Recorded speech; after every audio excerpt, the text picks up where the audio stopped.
Good evening friends, મજામાં બધા મિત્રો. સંભાવના પ્રકરણ જે આપણે ગયા લેક્ચરમાં પૂર્ણ કર્યું અને આજથી આપણે એક નવા પ્રકરણ તરફ આગળ વધશું, એટલે કે પાર્ટ 2 ચેપ્ટર નંબર 2 યાદચ્છિક ચલ અને અસતત સંભાવના વિતરણ. એક 10 માર્કનું નવું પ્રકરણ છે ને શુભારંભ કરીએ છીએ. યાદચ્છિક ચલ અને અસતત સંભાવના વિતરણ એટલે કે random variable and discrete probability distribution. તો મિત્રો હવે એક નવું પ્રકરણ આવ્યું અને નવા પ્રકરણ સાથે નવા શબ્દ આવશે, નવા મુદ્દા આવશે, વગેરેની આપણે છણાવટ કરવી પડશે, વગેરેનો અભ્યાસ કરવો પડશે. ઓકે, તો એ શરૂઆત કરીએ. બેઝિક જે એની ટર્મિનોલોજી છે એને આપણે વ્યવસ્થિત સમજીએ એ પહેલા એક આખું એક્ઝામ ઓરિએન્ટેડ સ્ટ્રક્ચર જે છે, મતલબ કે ગુણભાર કેટલા છે એ પહેલા વ્યવસ્થિત સમજી લઈએ આપણે. તો 10 ગુણનું પ્રકરણ છે. આપણને એક્ઝામમાં 10 ગુણ માટે આ પ્રકરણમાંથી પૂછાશે. ઓકે, જેમાં વિભાગ A 1 માર્કનો એક MCQ. આમ જોઈએ તો બોર્ડના આપણે 1 થી 46 પ્રશ્નોનું જે માળખું છે, આ માળખામાં આપણે 6થા નંબરનો પ્રશ્ન હશે, કારણ કે પહેલા 4 પ્રશ્ન છે એ પહેલા 4 પ્રકરણ પહેલા ભાગના, 5મા નંબરનો પ્રશ્ન છે બીજા ભાગનું પહેલું પ્રકરણ એટલે સંભાવનાનો. મતલબ 6થા નંબરનો પ્રશ્ન જે હશે એ આ પ્રકરણમાંથી પૂછાશે આપણને. ઓકે, એવી રીતે વિભાગ B 11 થી 20 નું જે માળખું છે એમાં 16મા નંબરે 1 ગુણનો એક પ્રશ્ન પૂછાશે આ પ્રકરણમાંથી. ઓકે, તો 1 માર્કની કન્ફર્મ થિયરી છે જ. ત્યારબાદ આગળ વધીએ વિભાગ C કે જે 21 થી 30 માર્ક સુધીમાં જે વિભાગ C પૂછાય છે. તો વિભાગ C માં 25મા નંબર, કારણ કે વિભાગ C માં 21, 22, 23 ને 24 આ પહેલા ભાગના ચારેય પ્રકરણમાંથી 2 ગુણનો કોઈ દાખલો છે, ટૂંકો દાખલો છે, અથવા તો રિલેટેડ કોઈ થિયરી છે, આવું કન્ટેન્ટ પૂછાય. અને બીજા ભાગમાં સંભાવના પ્રકરણમાં 2 ગુણનો મુદ્દો આવતો નથી. એટલે એનો અર્થ એમ થયો કે 25મા નંબરે આપણે સંભાવના વિતરણમાંથી મુદ્દો પૂછાશે. હવે મે બી પોસિબલ આમાં થિયરી આવી શકે, દાખલા આવી શકે. ઓકે, પણ 25મા નંબરે તમને એક વિકલ્પ મળશે, એ ફાઇનલ છે. 25મા નંબરનો ગુણ તમારો જે મુદ્દો છે એના ઓપ્શનમાં એક મુદ્દો આપણને આવશે. પછી થિયરીના થ્રુમાં દાખલો આવી શકે, દાખલાના થ્રુમાં દાખલો આવી શકે. મોટા ભાગે થિયરીના થ્રુમાં થિયરી તો નહીં જ હોય. ઓકે, એટલે આપણે અહીંયા લગભગ દાખલો આવવાની શક્યતા અધિકતમ છે. ક્યાંક ઓપ્શનમાં તો આવશે જ, અને ક્યારેક કદાચ એવું બને કે બંને દાખલા પૂછે. તો અહીંયા 2 ગુણ એટલે ટોટલ 4 ગુણ. ત્યારબાદ વિભાગ D માં આપણે વાત કરીએ તો 31 થી 38 જે પ્રશ્નો છે એમાં વિભાગ D સમાયેલો છે. તો છેલ્લા 2 પ્રશ્નો વિભાગ D ના છેલ્લા 2 એટલે 37 અને 38મા નંબરે આપણે વિભાગ D માંથી 3 ગુણના દાખલા પૂછાય છે. મોટા ભાગે થિયરીની શક્યતા નહીવત હોય, અહીંયા 3 ગુણ માટે દાખલા જ આવી શકે. તેમ છતાં અમુક પ્રશ્ન છે કદાચ પૂછવા હોય તો પૂછી શકાય, અધરવાઇઝ અત્યાર સુધી તો દાખલા જ પૂછાણા છે. ઓકે, એટલે આપણે જો ધારણા રાખીએ તો લગભગ તમે ગણો તો આમાં થિયરી ગણીએ તો 4 માર્ક સુધી થિયરી આવે. તેમ છતાં આમાં વિકલ્પ મળી જ જવાનો દાખલાનો. એટલે આમ ગણતરી કરીએ તો 2 માર્કની થિયરી અને 8 માર્કના દાખલા. અતિ સરળ પ્રકરણ, કારણ કે સંભાવનામાં જબરદસ્ત મહેનત કરી છે તેની સરખામણીમાં બહુ સહેલું ચેપ્ટર છે. તો વ્યવસ્થિત તો સ્ટેપ બાય સ્ટેપ આપણે એને આગળ વધીએ, વ્યવસ્થિત અભ્યાસ કરીએ, ડે ટુ ડે પ્રેક્ટિસ આપણે કરીએ આમાંથી, એટલે 100% આ ચેપ્ટર છે બહુ ઈઝી પડશે. ઇવન 10 માર્ક્સ છે એમાં પણ આ વખતે ફાયદો એ છે કે આપણે જે કોર્સમાં સુધારો કર્યો છે, તો આ કોર્સમાં સુધારા પછી જે મુદ્દો આમાં રહ્યો છે, એટલે મારું કહેવાનું એમ છે કે આ ચેપ્ટરમાં 2 મુખ્ય મુદ્દા હતા. ચેપ્ટર છે 2 પેટા ભાગમાં વહેંચાયું હતું, તો એમાંથી એક આખો ભાગ જ કેન્સલ કરી નાખ્યો છે. તો આ 2 ભાગમાંથી માત્ર એક જ ભાગ તૈયાર કરવાનો, અને એ ભાગમાં IMP નીકળવાની શક્યતા પણ અધિકતમ. ઘણું બધું એવું છે કે ડેફિનેટલી પૂછાઈ શકે. તો જેમ જેમ પ્રશ્ન આપણે આગળ વધતા, જેમ મુદ્દામાં આગળ વધતા જશું એમ હું તમને એક્સપ્લેનેશન આપતો જઈશ અને ખાસ ટીક કરાવતો જઈશ. ઓકે, તો 10 માર્ક માટે થિયરી પ્લસ સમ્સ મિક્સચર જે છે, 2 માર્કની થિયરી રહેશે, 8 માર્ક સુધીના દાખલા રહેશે. તો આપણે એનો અભ્યાસ કરવાનો થશે. ઓકે ફ્રેન્ડ્સ, તો આ તો એક બોર્ડ એક્ઝામમાં જે આપણું પૂછાશે આ પ્રકરણમાં તેનું એક સ્ટ્રક્ચર. ત્યારબાદ હવે આપણે મૂળ મુદ્દામાં આવીએ કે અમુક શબ્દ જે નવા છે, જેમ કે સંભાવના શબ્દ તો પરિચય છે આપણે, પણ સંભાવના વિતરણ એટલે શું, આ એક નવો મુદ્દો આવ્યો. આમાં જોવો તો ચલ એટલે શું એ આપણને ખબર છે, વેરિયેબલ. જે રાશિની કિંમત જુદા જુદા એકમ દીઠ બદલાય તે રાશિને ચલ અથવા ચલ રાશિ કહેવાય. એ આપણે 11th થી આપણે આ બધી વસ્તુનો અભ્યાસ કરેલો છે. પણ યાદચ્છિક ચલ એટલે શું, એક નવો મુદ્દો છે. ઓકે, તો આપણે શરૂઆત કરી, બહુ ધ્યાનથી વ્યવસ્થિત સમજો. યાદચ્છિક ચલ means random variable. What is random variable? તો નિદર્શાવકાશ u ના પ્રત્યેક ઘટકને, નિદર્શાવકાશ કોઈ પણ યાદચ્છિક પ્રયોગ હોય એના શક્ય પરિણામોનો ગણ એટલે એનો નિદર્શાવકાશ. આ નિદર્શાવકાશના પ્રત્યેક ઘટકને વાસ્તવિક સંખ્યાઓ સાથે સાંકળતા વિધેયને યાદચ્છિક ચલ કહેવાય. જોઈએ તો થોડું ટિપિકલ લાગે, એક્ઝેક્ટ વિધેય એટલે શું છે, વાસ્તવિક સંખ્યામાં કેમ રૂપાંતર કરવું, આ બધી બાબત નવી લાગે. ઓકે, પહેલા એક વખત ફરી વખત જોઈ લે, પછી હું એક્સપ્લેનેશન આપું તમને. નિદર્શાવકાશ u ના પ્રત્યેક ઘટકને વાસ્તવિક સંખ્યા સાથે સાંકળતું વિધેય એટલે એક પ્રકારની અત્યારે સૂચના સમજો. કોઈ એક એવી સૂચના હશે કે જેના દ્વારા નિદર્શાવકાશના દરેક ઘટક છે એને આપણે સંખ્યામાં કન્વર્ટ કરશું. તો આ જે સૂચના છે, મતલબ આ વિધેય જે છે, એ વિધેયને કહેવાશે યાદચ્છિક ચલ. અને એનો સંકેત જે છે એને કેપિટલ X વડે દર્શાવવામાં આવે છે. તો પહેલા એ સમજીએ શું છે યાદચ્છિક ચલ. માની લો કે આપણે કોઈ પણ યાદચ્છિક પ્રયોગ લઈએ. દાખલા તરીકે હું તમને એમ કહું કે એક સમતોલ સિક્કો ઉછાળવાનો યાદચ્છિક પ્રયોગ, તેના પરિણામ શું છે, તો કે H અને T. એક વધારાના પ્રયોગમાં છે, દાખલા તરીકે એક સાથે બે સમતોલ સિક્કા ઉછાળ્યા. બે સમતોલ સિક્કા ઉછાળો એટલે એના પરિણામ આપણને ખબર છે કે 4 પરિણામ આવે, HH, HT, TH અને TT. n બરાબર આપણી પાસે 4 વિકલ્પ જે છે એના એલિમેન્ટ્સ કહી શકીએ, નિદર્શ બિંદુ કહી શકીએ. તો 4 જુદા જુદા પરિણામ આવ્યા.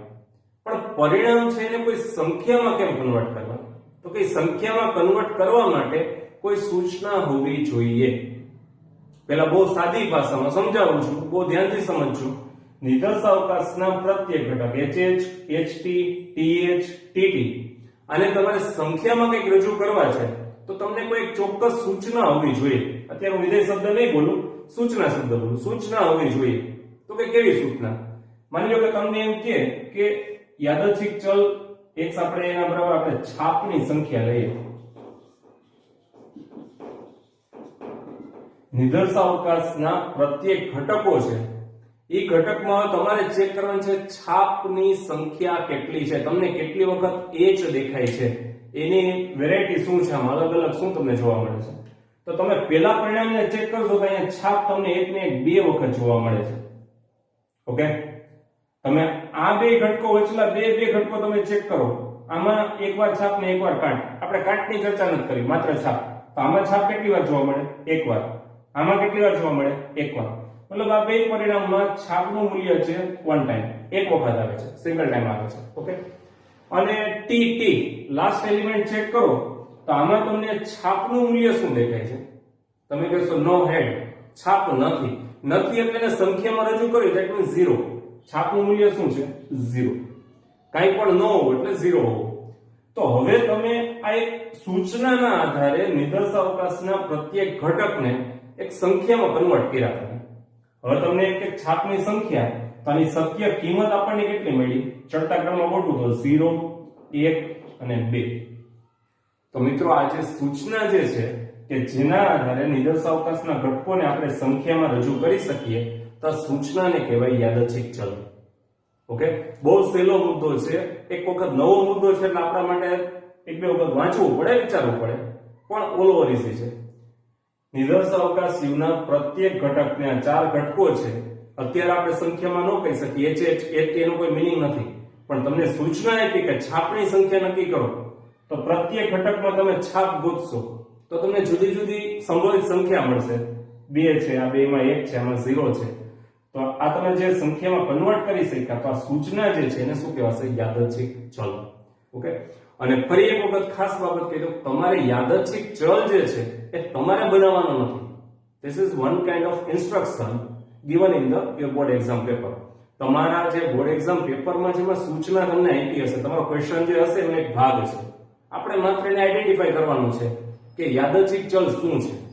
ઓકે, અને જે યાદચ્છિક ચલ હોય એની શક્ય કિંમત છે આપણે નિર્દેશાવકાશ ઉપરથી તારવવાની છે. માની લો કે એક ઉદાહરણ બદલાવીએ. તમને એમ કે બે સમતોલ પાસા એક સાથે ઉછાળવાના છે, બે સમતોલ પાસા, તો તમે તરત 36 જોડ બનાવવાના છો. એક એક એક બે એમ બધી તો અહીં નહીં લખાય, પણ સમજી શકાય કે કુલ 36 જોડ બનવાની છે. ફાઇનલ. તો આમાં સંખ્યા દેખાય છે આપણને 1 1 1 2, પણ તેમ છતાં આમાં સૂચના વાંચવાની. પહેલા સૂચના અલગ અલગ હોઈ શકે, જે આપે એ પ્રમાણે જવાનું. માની લો કે તમને સૂચનામાં આપે બંને પાસા પરના અંકો, બંને પાસા પરના અંકો નો સરવાળો. આ એક સૂચના આપી, બંને પાસા પરના અંકોનો સરવાળો. તો તમારે 36 જોડીમાં ચેક કરવાના છે કે તમને જુદા જુદા કેટલા સરવાળા જોવા મળે. અહીંયા બહુ લપ નહીં કરું, ટૂંકમાં સમજાય. પહેલી જોડીનો સરવાળો જો 1 + 1 મતલબ 2 થી આગળ વધતા જાય તો છેલ્લી જોડીનો સરવાળો જો 6 + 6 એટલે કે 12. તો પાસામાં સંભવિત સરવાળાની સંખ્યા શું બની? 2 to 12, 2 થી 12. ઓકે, તો આ એક ચોક્કસ સૂચનાના આધારે તમે નિદર્શાવકાશના પ્રત્યેક ઘટક છે એને સંખ્યામાં ફેરવી શક્યા. તો આ સૂચનાને શું કહેવાશે? યાદચ્છિક ચલ. ઓકે, તો અહીંયા એક આપણે મુદ્દો શીખ્યા છીએ. યાદચ્છિક ચલ એટલે નિદર્શાવકાશના પ્રત્યેક ઘટકોને વાસ્તવિક સંખ્યા સાથે સાંકળતું એક વિધેય. ચલો, તો હવે એને સંકેતમાં કઈ રીતે યાદ રાખવાનું છે? કેપિટલ X વડે દર્શાવાય છે. અને એક વધારાનો પ્રશ્ન એક ગુણમાં આવી શકે તમને કે નિદર્શાવકાશ u પર આધારિત યાદચ્છિક ચલને સંકેતમાં કઈ રીતે દર્શાવવામાં આવે છે? MCQ બેઝડ ક્વેશ્ચન છે. નિદર્શાવકાશ u પર આધારિત યાદચ્છિક ચલને કયા સંકેત વડે દર્શાવાય? તમને એક્ઝામમાં ચારેય વિકલ્પ એક સરખા લાગશે, એટલે બહુ ધ્યાનથી તમે સમજજો. સપોઝ અહીંયા x અને વંચાશે x u2r અને વંચાય શું? x u2r. પણ એ મે બી પોસિબલ એક્ઝામમાં આડાવડું કરી શકે. સપોઝ તમને કે x r2u u x2r ઓર વોટેવર, ગમે તેમ ચાર ઓપ્શન બનાવે. તો મિત્રો ત્યાં જો તમારી અધૂરી પ્રેક્ટિસ હશે તો અહીંયા થાપ ખવાઈ જાય, કારણ કે ચારે MCQ એક સરખા દેખાય. ઓછા પણ એક્ઝામમાં ટેન્શન હોય, થોડું ઘણું ટેન્શન હોય, કન્ફ્યુઝન હોય. કોઈ પણ વિદ્યાર્થી, ઇવન સારો વિદ્યાર્થી, હોશિયાર વિદ્યાર્થી એ પણ ક્યાંક ક્યાંક કન્ફ્યુઝ થતો હોય. તો આવી જગ્યાએ ભૂલ થઈ જાય. તો ખાસ તૈયારી કરીને જાજો. છે વ્યાખ્યા ઉપરથી સંકેત બને છે. નિદર્શાવકાશ u ના પ્રત્યેક ઘટકને, એટલે નિદર્શાવકાશ u નો પ્રત્યેક ઘટક છે એને શેમાં સાંકળવો છે? તો શેમાં સાંકળશો? તો કે r સેટ, રિયલ સેટ જે છે વાસ્તવિક સંખ્યાનો ગણ, એમાં તમે સાંકળશો. તો u2r x છે એટલે યાદચ્છિક ચલનો સંકેત છે x u2r. તો આ રીતે આપણે દર્શાવવાનું છે. એટલે એક્ઝામમાં ખાસ મોસ્ટ એમપી પોઈન્ટ છે, એટલે ધ્યાનમાં લેજો. ઓકે, અને આજના લેક્ચરમાં આપણે શરૂઆતમાં જેટલી બેઝિક થિયરી છે એનો પેલા વ્યવસ્થિત અભ્યાસ કરવો છે, અને પછી રહેતા સમયમાં આપણે પ્રેક્ટિકલ સોલ્યુશન તરફ આગળ વધશું. પ્રેક્ટિકલ સમ્સ જે છે એ પછી આપણે સોલ્વ કરશું. તો વ્યવસ્થિત ચેક કરી લો, ત્યારબાદ નવા મુદ્દા તરફ આગળ વધીએ. ચાલો મિત્રો, હવે મુદ્દાને લંબાવીએ આપણે. નવો મુદ્દો છે યાદચ્છિક ચલના પ્રકાર. પણ એ શરૂઆત કરીએ પહેલા આપણે યાદચ્છિક ચલ સમજાતા તો મુદ્દો બને કે અસતત સંભાવના વિતરણ એટલે શું? સંભાવના તો મુદ્દો પરિચય છે. આપણે સંભાવના વિતરણ એટલે શું? મિત્રો હવે આ વસ્તુને સમજવા માટે આપણે હમણાં એક ઉદાહરણ લીધું હતું કે બે સમતુલ સિક્કા એક સાથે ઉછાળીએ તો સિક્કા પરના પરિણામ ક્યાં મળે? તો તમે કહેશો u બરાબર hh ht th tt, એટલે કે n બરાબર કેટલા? 4 ઘટકો મળે. ઓકે, અને આમાં યાદચ્છિક ચલ x બરાબર આપણે છાપની સંખ્યા લઈએ. છાપની સંખ્યા ચાલ લાસ્ટ ટાઈમ આપણે સોલ્વ કરી ગયા હતા. તો આમાં 2 મળશે, આ બેમાં 1 મળશે અને આમાં 0 મળશે. ઓકે, ફાઇનલ છે. યાદચ્છિક ચલનો મુદ્દો ક્લિયર છે. હવે સંભાવના વિતરણ એટલે બીજું કાંઈ નહીં, x ની શક્ય કિંમતો, યાદચ્છિક ચલ x છે એની શક્ય કિંમત અહીંયા કેટલી છે? 0 1 2. આનાથી ન તો કોઈ વધુ કિંમત હોઈ શકે, ન તો કોઈ ઓછી હોઈ શકે. તો 0 1 2 શક્ય કિંમતો અને તેમજ પ્રત્યેકની સંભાવના. સમજો મુદ્દો. શક્ય કિંમત એટલે શું કે 0 1 2 ત્રણ કિંમત ધારણ કરશે x અને આ દરેકની સંભાવના શું છે એ પણ આપણે જોઈએ હું એમ કહું કે p of 0 એટલે 0 આવવાની સંભાવના શું તો ચાર ઘટકોમાંથી 0 સંખ્યા બને 0 સ્વરૂપ ધારણ કરે એવા કેટલા ઘટકો છે તો તમે કહેશો 4 માંથી 1 એટલે કે 1/4 કારણ કે સંભાવના હંમેશા m ના છેદમાં n સ્વરૂપે લખાય તો n બરાબર તો કુલ 4 છેદમાં આવે અને સાનુકૂળ બનાવો m બરાબર કેટલા અંશમાં આવશે 1 કારણ કે 0 વખત છાપ આવે મતલબ છાપ નો જ આવે એટલા એવા પરિણામ કેટલા તો કે એક જ પરિણામ t એટલે આપણે પરિણામની સંખ્યા લખીએ 1/4 તમે એમ કહો કે p of 1 એક છાપ મળે એવા જવાબદાર પરિણામ કેટલા તો કે એક છાપ મળે એવા જવાબદાર પરિણામ કેટલા છે 1 ને 1 2 આમાં પણ એક છાપ છે આમાં પણ એક છાપ છે એની સંભાવના થશે 2/4 છેદ તો બધાનો સરખો રહેવાનો છે કેમ કે છેદમાં n આવવાના છે 4 આવશે અંશમાં બદલાશે તો એક છાપ મળે એવા ઘટકો કેટલા છે તો કે 2 ઘટકો મતલબ 2/4 હવે તો તમને સમજાઈ જાય p of 2 તમને કહું કે બે છાપ મળે એવા ઘટકોની સંખ્યા કેટલી તો તમે કહેશો સંખ્યા માત્ર છે 1 અને એની સંભાવના કેટલી તો કે 1/4 તો આપણે વ્યક્તિગત પ્રત્યેક ઘટકોની સંભાવના મેળવી લીધી તો શક્ય સંખ્યા અને દરેકની સંભાવના એને કોષ્ટકમાં તમે રજૂ કરો એને સંભાવના વિતરણ કહેવાય હું અહીં એક કોષ્ટક બનાવું આ રીતે અહીંયા યાદચ્છિક ચલ x ની શક્ય કિંમત એટલે સ્મોલ x અને દરેકની સંભાવના એટલે probability of x p of x તો આની શક્ય કિંમત કેટલી છે 0 1 2 આ 0 આ 1 અને આ 2 બરાબર છે 0 આવવા માટેની સંભાવના કેટલી p of 0 કેટલા છે 1/4 p of 1 બરાબર કેટલા છે તો કે 2/4 અને p of 2 કેટલા છે 1/4 અને ખાસ ખાતરી પણ કરી લેવાની કે જો સંભાવના વિતરણ દર્શાવવામાં મારી કોઈ ભૂલ નથી તો આ બધાનો સરવાળો છે એટલે કે sigma p of x always be 1 હંમેશા ને હંમેશા એક થવો જોઈએ તમારી સામે છે જો છેદમાં 4 છે અને અંશમાં બધાનો સરવાળો કરો તો 1 + 2 + 1 એટલે કે 4 અંશમાં 4 છેદમાં 4 4/4 એટલે 1 તો આજે મેં કોષ્ટક બનાવ્યું છે કોષ્ટકને કહેવાય સંભાવના વિતરણ અસતત ચલનું સંભાવના વિતરણ ઓકે એટલે હવે આપણા માટે ક્લિયર થઈ જવું જોઈએ કે basically what is probability distribution સંભાવના વિતરણ શું છે તો સંભાવના વિતરણ એટલે બીજું કોઈ નહીં યાદચ્છિક ચલની શક્ય કિંમત અને દરેક કિંમતની ચોક્કસ સંભાવના દર્શાવતું એક કોષ્ટક ચાલો ઓકે તો આપણે એક મુદ્દો પણ સમજ્યા સંભાવના વિતરણ એટલે શું છે તો કે યાદચ્છિક ચલ x ની પ્રત્યેક કિંમત રહી અને દરેકની સંભાવના રહી એને કોષ્ટક સ્વરૂપે રજૂ કરી એટલે બેનું સંભાવના વિતરણ ચાલો મિત્રો હવે પાછા મૂળ મુદ્દાને લંબાવીએ તો યાદચ્છિક ચલના પ્રકાર એક માર્કનો પહેલા તો પ્રશ્ન એવો બનશે કે યાદચ્છિક ચલના પ્રકારો કેટલા છે કયા કયા વિભાગ બી માં તમને પ્રશ્ન પૂછે તો માત્ર લખવાનું કે યાદચ્છિક ચલના બે પ્રકાર છે એક છે અસતત યાદચ્છિક ચલ discrete random variable and the second one સતત યાદચ્છિક ચલ કન્ટિન્યુઅસ રેન્ડમ વેરિયેબલ ઓકે તો અસતત ચલ અને સતત ચલ બે મુદ્દા લખવાના થાય અને હવે આપણે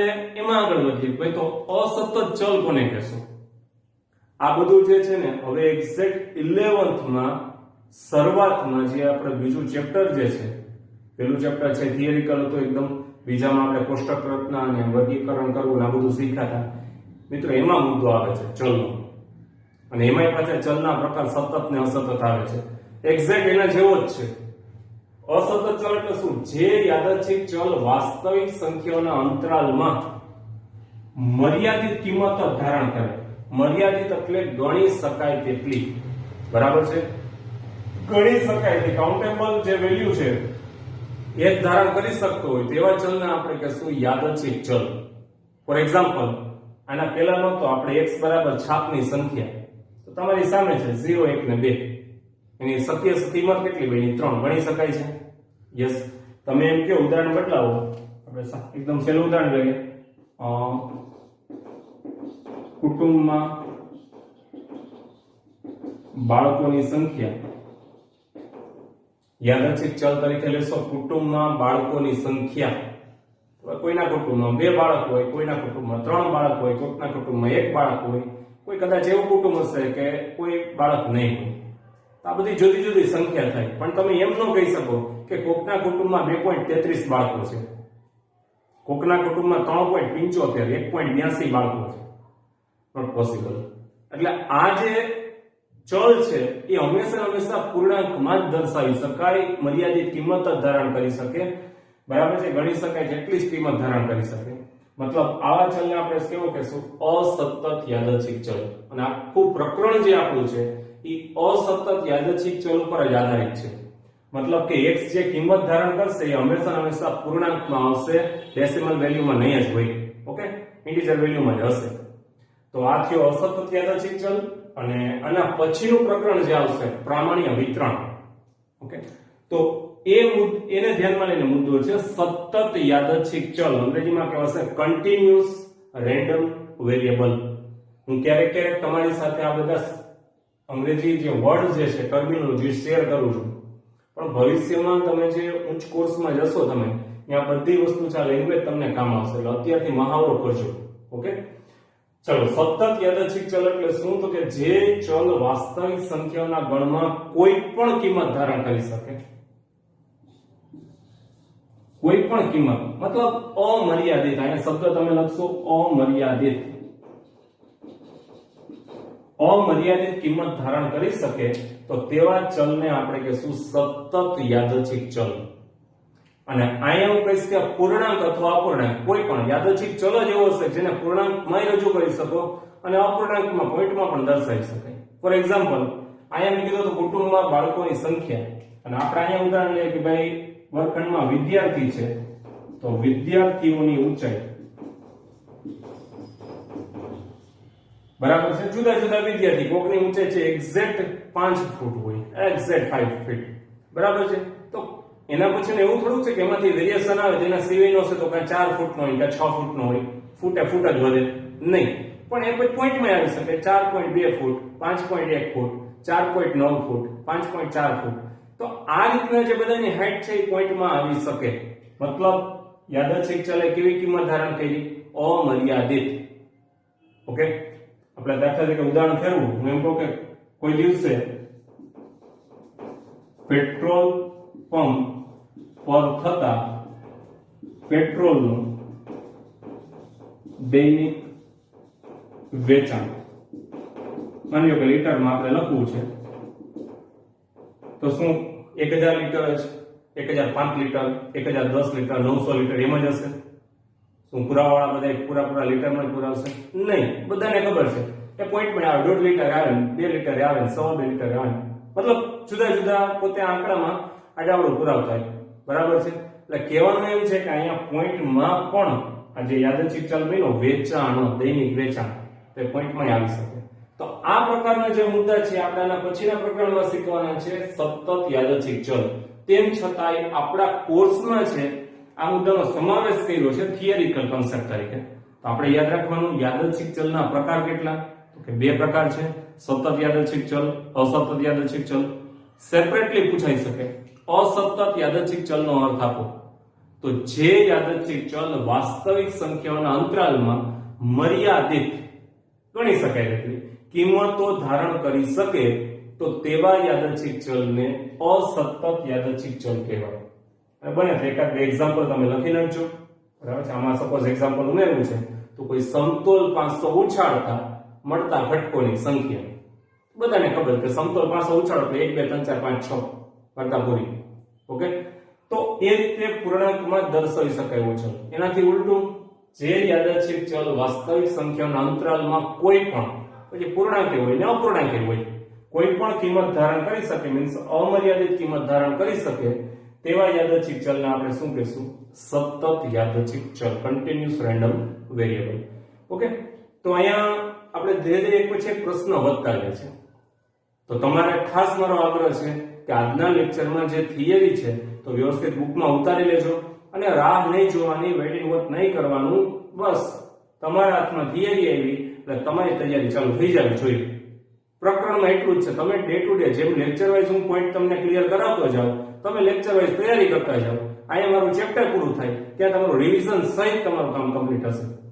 ઓકે, ચાલો તો આ મુદ્દાને જોઈ લ્યો, ત્યારબાદ પાછા ફરીવાર મુદ્દામાં આગળ વધીએ. ચાલો મિત્રો, હવે એક નવો મુદ્દો, દ્વિપદી વિતરણ, મતલબ કે બાયનોમિયલ ડિસ્ટ્રીબ્યુશન, દ્વિપદી સંભાવના વિતરણ, બાયનોમિયલ પ્રોબેબિલિટી ડિસ્ટ્રીબ્યુશન. હવે આપણું જે પ્રકરણ છે એ શરૂઆતમાં મેં તમને કીધું બે ભાગમાં વહેંચાયેલું છે. જે સ્વાધ્યાય નંબર 2.1 અને એના પહેલાના બધા ઉદાહરણ જે છે એ અસતત યાદચ્છિક ચલ x એના ઉપર આધારિત છે, એના સંભાવના વિતરણ પર આધારિત છે. પછી એમાં આપણે મધ્યક, વિચરણ, આ બધા મુદ્દા જે છે એ સ્વાધ્યાય 2.1 સુધીના છે. પણ મિત્રો આ વર્ષે જે કોર્સ કટ કરી નાખ્યો છે તો 2.1 સુધીના ઉદાહરણ, દાખલા, સ્વાધ્યાયના એ બધું કેન્સલ કરી નાખ્યું છે. એટલે મેં શરૂઆતમાં કીધું કે મોટા ભાગનો હિસ્સો આ પ્રકરણનો જે છે કટ કરી નાખ્યો છે. તો તમારા માટે પ્લસ પોઈન્ટ છે કે ચેપ્ટરમાં જે બે મુદ્દા તમારે તૈયાર કરવાના, તેની જગ્યાએ હવે માત્ર એક જ મુદ્દો છે એને વળગી રહેવાનો છે. આપણે જે 37 ને 38 આ બે જે તમને નંબર પ્રશ્ન ક્રમાંક 37 ને 38 માં તમને જે તંત્ર ગુણના બે દાખલા પૂછાય છે એ સામાન્ય રીતે બે મુદ્દામાંથી એક એક તમને પૂછાય. એક અસતત વિતરણનો દાખલો પૂછાય અને એક દ્વિપદી વિતરણનો દાખલો પૂછાય. પણ આ વખતે એક કટ કરી નાખ્યા એટલે એનો અર્થ એમ કે દ્વિપદી વિતરણના જ દાખલા આપણે અહીંયા સોલ્વ કરવાના રહેશે. ઓકે, તો હવે હું અસતત વિતરણની કોઈ ચર્ચા નથી કરતો. સ્વાધ્યાય નંબર 2.1 સુધીના કોઈ પણ ઉદાહરણ છે કે સ્વાધ્યાય 2.1 છે, આપણે એની ચર્ચા નહીં કરીએ, એને કેન્સલ કરશું, સ્કીપ કરશું અને નવા મુદ્દા તરફ આગળ વધીએ છીએ. બાયનોમિયલ ડિસ્ટ્રીબ્યુશન, દ્વિપદી વિતરણ. આ પણ સંભાવના વિતરણનો જે કિસ્સો છે, અસતત ચલનું સંભાવના વિતરણ છે. તો શું છે આ? તો એને સમજવા માટે પહેલા એના મહત્વના જે ભાગો છે, એના અંગો છે, આજના લેક્ચરમાં આપણે એ સમજીએ અને વધારાના મુદ્દા જે છે એ કદાચ હવે નેક્સ્ટ લેક્ચર તરફ આપણે રાખશું. તો ચેક કરીએ એમાં દ્વિવિધ વિકલ્પનો પ્રયોગ, અથવા તો એમ કહે છે દ્વિવિધ વિકલ્પનો નિયમ, લો ઓફ ડિકોટોમી. બરાબર, તો દ્વિવિધ વિકલ્પનો પ્રયોગ એટલે શું? આમ ગુજરાતી ભાષામાં સમજે દ્વિવિધ, જેના માત્ર બે જ વિકલ્પ હોય. ઓકે, તો કદાચ એને રિલેટેડ જ છે. જે યાદચ્છિક પ્રયોગના પરિણામો ના માત્ર બે જ વિકલ્પ, સફળતા અથવા નિષ્ફળતા, બેમાંથી એક હોય તો તેવા યાદચ્છિક પ્રયોગને દ્વિવિધ વિકલ્પનો પ્રયોગ અથવા તો નિયમ પૂછ્યો તો દ્વિવિધ વિકલ્પનો નિયમ કહેવાય. રિપીટ કરું છું, ધ્યાનથી સમજજો. જે યાદચ્છિક પ્રયોગના માત્ર બે જ વિકલ્પ, કાં સફળતા અને કાં નિષ્ફળતા, બે જ પ્રયોગ, બે જ એના વિકલ્પ રહેતા હોય તો આવા નિયમ આધારિત કોઈ પણ પ્રયોગ છે એને તમે શું કહેશો? તો કે દ્વિવિધ વિકલ્પનો પ્રયોગ. એક્ઝામમાં કદાચ પૂછે દ્વિવિધ વિકલ્પનો નિયમ એટલે શું, તો પણ આ જ વિગત લખવાની. આવા પ્રયોગને દ્વિવિધ વિકલ્પનો નિયમ કહેવાય. હવે એક્ઝેક્ટલી શું છે સમજો. કોઈ પણ યાદચ્છિક પ્રયોગના બે જ પરિણામ, સફળતા અને નિષ્ફળતા. માની લો કે ટોસિંગ ઓફ અ સિંગલ કોઈન, એક સમતોલ સિક્કો ઉછાળ, તો એના પરિણામ શું છે? છાપ અને કાંટ. માની લો સૂચના મળી કે છાપ મળે તો સફળતા મળે, તેનો અર્થ એમ થયો કે એ ચાલશે તો સફળતા, અધરવાઇઝ ટેલ, કાંટ હશે તો નિષ્ફળતા. બરાબર છે? તો આ ઓટોમેટિક એ દ્વિવિધ વિકલ્પનો પ્રયોગ બની ગયો. માની લો પાસામાં છે, કોઈ પણ સમતોલ પાસો ઉછાળવામાં આવે અને જો એકી ઘટકો મળે છે તો તેને સફળતા ગણીએ. તમને આવી સૂચના આપે તો એનો અર્થ શું થયો કે સમતોલ પાસો ઉછાળો એટલે 6 ઘટકો રહેવાના છે, 1 થી 6. પણ એમાં સફળતા માટેના જવાબદાર પરિણામ કેટલા બને? તો તમે કહેશો 1, 3 કે 5. 1, 3 કે 5. જો આમાંથી કોઈ સભ્ય આવે તો આપણી સફળતા, અને 2, 4, 6 માંથી કોઈ સભ્ય આવે તો નિષ્ફળતા. મતલબ અહીંયા કોઈ જે રેગ્યુલર એલિમેન્ટ છે ને એની આને કઈ લેવા દેવા નથી. તમારે તો એ ચેક કરવાનું કે તમારે જોઈતા સભ્ય મળ્યા તો સફળતા, એનાથી વિરુદ્ધ પરિણામ મળે એટલે નિષ્ફળતા. 52 પત્તાની જોડમાંથી યાદચ્છિક એક પત્તું પસંદ કરવામાં આવે. જો પત્તું લાલ રંગનું હોય તો તેને સફળતા ગણવામાં આવે છે. તો અહીંયા લોજિક એ થયું ને, આપણે લાલ રંગના 26 પત્તા હોય, ચોકટના અને લાલના, તો આ 26 પત્તામાંથી માની લો કોઈ એક પત્તું પસંદ કરવામાં આવે તો આપણી સફળતા, અને જો કાળા રંગનું કોઈ એક પત્તું પસંદ કરવામાં આવે તો નિષ્ફળતા. મતલબ સંભાવનામાં જે શીખાય એ જ પ્રયોગ છે, એમાં કોઈ અલગ નહીં આવે આપણે. પણ અહીંયા પ્રયોગમાં સૂચના તમને એવી આપશે કે આટલી વસ્તુ બનશે તો એને સફળતા, એ સિવાયની કોઈ વસ્તુ બનશે તો નિષ્ફળતા. તો હવેથી આપણે શીખશું જે યાદચ્છિક પ્રયોગના પરિણામોના માત્ર બે જ વિકલ્પ, સફળતા અથવા નિષ્ફળતા બે જ હોય તો તેવા યાદચ્છિક પ્રયોગને શું કહેશો? દ્વિવિધ વિકલ્પનો પ્રયોગ અથવા દ્વિવિધ વિકલ્પનો નિયમો. અહીં એક નાનો પ્રશ્ન પૂછાઈ ગયો છે, વિભાગ બી માં આવી શકે એટલે એક ખાસ મેં નોટ કર્યું છે, દ્વિવિધ વિકલ્પવાળા પ્રયોગના પરિણામો દ્વિવિધ વિકલ્પવાળા પ્રયોગના પરિણામો કેવા હોય છે? 4 એમસીક્યુ આપે આપણને, તો આપણે ટીક કરવાનું છે પરસ્પર નિવારક. સિમ્પલી એક વિચાર કરવાનો છે ને, બહુ સહેલેથી આપણને સમજાઈ જાય કે તમે સિક્કો ઉછાળો છો તો સિક્કાના બે પરિણામ મળ્યા, છાપ અને કાટ. માની લો કે સફળતા તમે છાપને ગણી તો H છે એ સફળતા છે, T છે એ શું છે? નિષ્ફળતા. તેનો અર્થ એમ કે A/B તમે મેળવવા જાઓ ક્યારેય શક્ય બનવાનું નથી, 5 સેટ ખાલી ગણા જવાનું છે. પાસાની વાત કરીએ તો પાસામાં હું મુદ્દો ફેરવું છું, સમજો. કોઈ એક સમતોલ પાસો ઉછાળવામાં આવે અને જો પૂર્ણ વર્ગ સંખ્યા મળે, પૂર્ણ વર્ગ ઘટકો મળે તો તેને સફળતા ગણવામાં આવે. તો 1 થી 6 માં પૂર્ણ વર્ગ ક્યાં છે? 1 અને 4, કેમ કે 2 ના વર્ગ નીકળે, 1 નો વર્ગમૂળ 1, 4 નો વર્ગમૂળ 2. તો 1 અને 4 આવશે એને ઘટના A કહીએ, A બરાબર 1 ને 4. તો તમે નિષ્ફળતાની એક ઘટના શું બનાવશો? B, કે જેમાં 2, 3 એ સિવાયના 5, 6 આ સભ્ય લેવાના છે. તો આવી ઘટનાની તમે છેદ ઘટના મેળવો A છેદ B, એ હંમેશા ખાલી ગણાવવાની છે. તો મિત્રો યાદ રાખવાનું રહેશે કે દ્વિવિધ વિકલ્પવાળા પ્રયોગના પરિણામો હંમેશા કેવા હોય છે? પરસ્પર નિવારક. એક્ઝામમાં એમસીક્યુ પૂછાઈ શકે, વિભાગ બી માં પણ આવી શકે. બરાબર છે? ચાલો ત્યારબાદ આગળ વધીએ. બર્નોલી પ્રયત્ન. ઘણા બર્નોલી બોલે છે, એ પણ જૂના કોર્સમાં બર્નોલી બોલાતો અને નવા કોર્સમાં થોડો સુધારો કર્યો, બર્નોલી. બે ચાલે છે. તો બર્નોલી પ્રયત્ન પણ મુદ્દો સમજે પહેલા હું એક સ્પષ્ટતા કરી દઉં છું.